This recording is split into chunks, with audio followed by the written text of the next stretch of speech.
Hello everyone, welcome to code base. आज हम लोग लीड कोड के रिमूव एलिमेंट प्रॉब्लम को सॉल्व करेंगे। तो सबसे पहले हम देखेंगे ये प्रॉब्लम है क्या, फिर उसका अप्रोच, कोड और टाइम कॉम्प्लेक्सिटी देखेंगे। तो सबसे पहले हम देखते हैं ये प्रॉब्लम है क्या।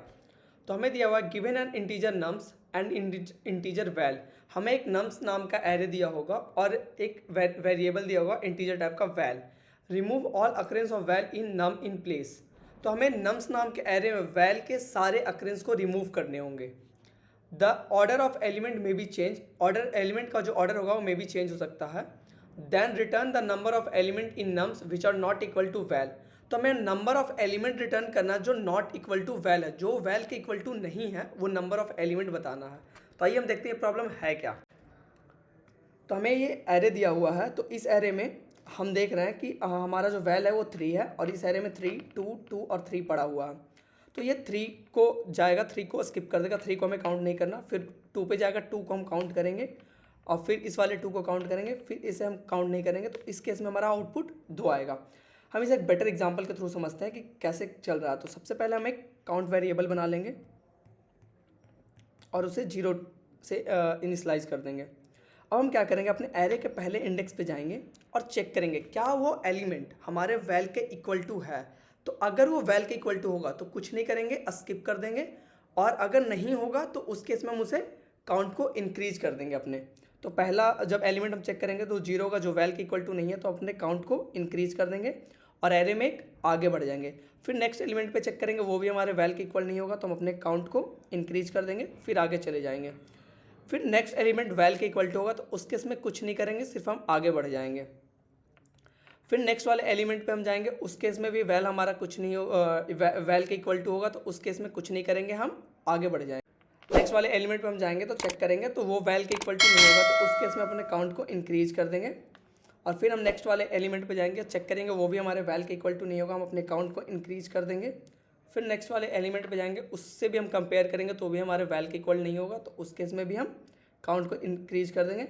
फिर लास्ट वाले एलिमेंट पे जाएंगे, जो हमारे वैल के इक्वल टू होगा, उस केस में हम कुछ नहीं करेंगे। और इस प्रॉब्लम के लिए जो हमारा आंसर आएगा वो आएगा 5, जो कि कुछ नहीं, हमारा काउंट के इक्वल टू आया, काउंट आया हमारा। ठीक है, तो इसके लिए हम अप्रोच देखते हैं हमारा क्या होगा। तो इतना सा आइडिया लग गया होगा कि हम क्या करने वाले हैं।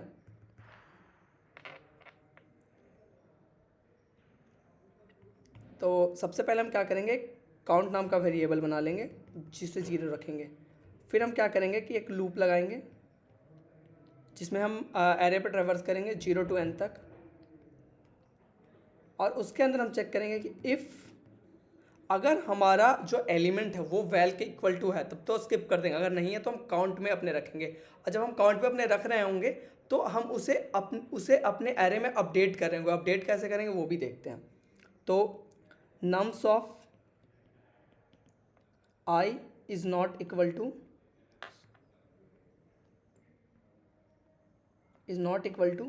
वैल।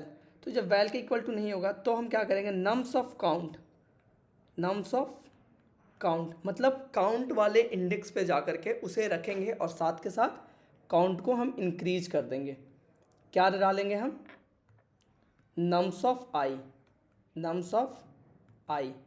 ठीक है, जब वो इक्वल टू नहीं होगा, और जब वो इक्वल होगा तो उस केस में कुछ नहीं करना, हमें स्किप कर देना है। और फिर लास्ट में हम जा करके काउंट को रिटर्न कर देंगे। तो जो हमारा आंसर आ जाएगा वो हमारा फाइनल आंसर होगा। तो चलिए हम इसका कोड लिखते हैं, फिर इसे हम अपने दूसरे वाले एग्जांपल पर ट्राई रन करेंगे और फिर टाइम कॉम्प्लेक्सिटी डिस्कस करेंगे।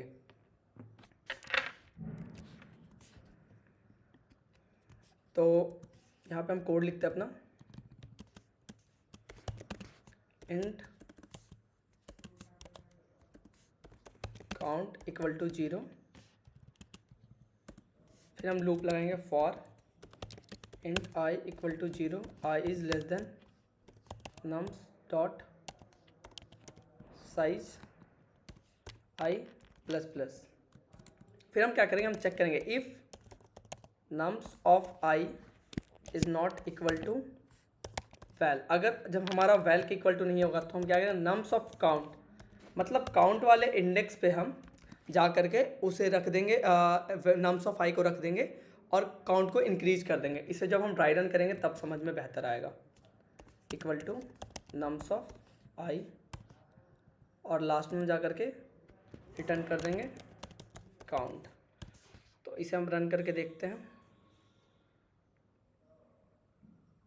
चल गया। इसे सबमिट करके हम देखते हैं।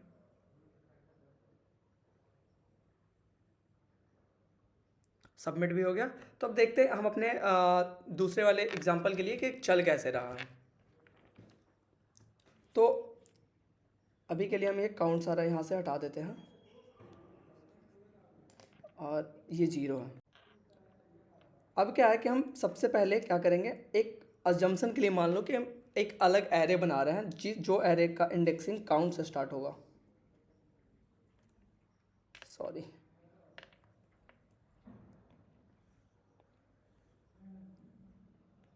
ठीक है, काउंट से स्टार्ट होगा उस एरे का इंडेक्सिंग।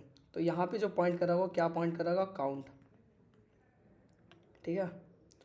अब क्या होगा कि हमारा इस केस में हम सबसे पहले यहाँ जाएंगे, हम चेक करेंगे कि एरे में जो हमारा एलिमेंट पड़ा है वो वैल के इक्वल टू है या नहीं।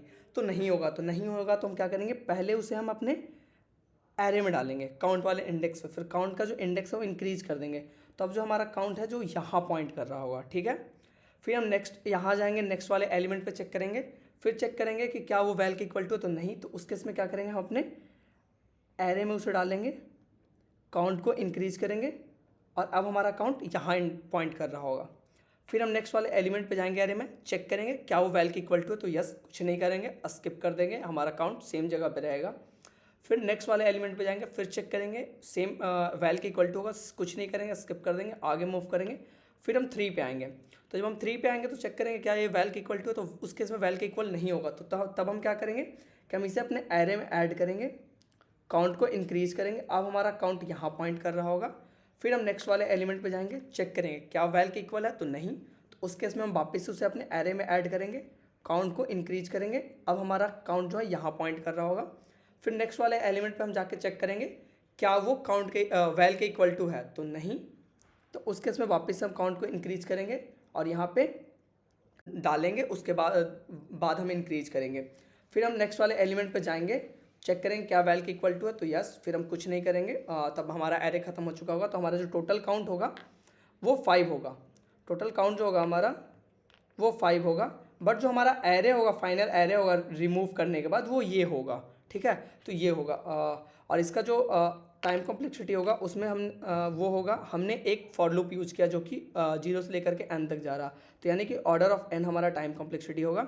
और फिर स्पेस कॉम्प्लेक्सिटी क्या होगा हमारा, हमने कोई बाहरी या एक्स्ट्रा स्पेस नहीं यूज किया है एक काउंट वेरिएबल के अलावा, तो उस केस में हमारा जो ऑक्सिलरी स्पेस होगा वो होगा ऑर्डर ऑफ 1।